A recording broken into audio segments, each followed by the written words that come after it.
কোনো মাঝে এদের খাগড়ের জন্য বাইরে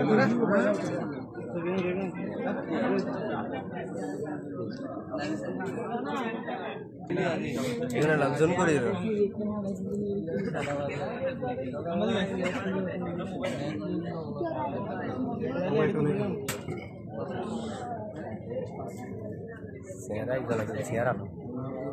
ফজর করছি, ফজরের ভিতরে সরে আমার মাছগুলো সব খাইলে যে আমি 10-15-16 লাখ টাকা চালান দিয়েছি।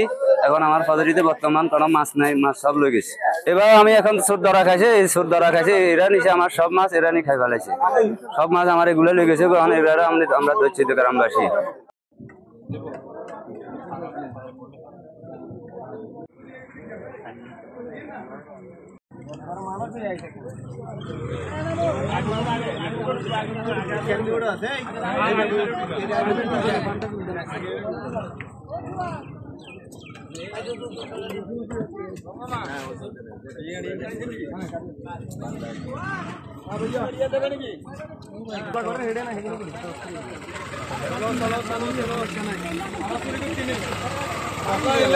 দক্ষিণ চরকন্দকার মৎস্য প্রকল্প সমিতি থেকে আমরা দীর্ঘদিন ধরে এই চোরদের তৎপরতায় আছি। আমরা ধরার জন্য চেষ্টা চালাই যাইতেছি। আমাদের লক্ষ লক্ষ কোটি কোটি টাকা এখানে ইনভেস্ট, কিন্তু আমরা দেখা গেছে বছর শেষে আমরা এই যখন ব্যাট দিই তখন দেখতে মাছ পাই না।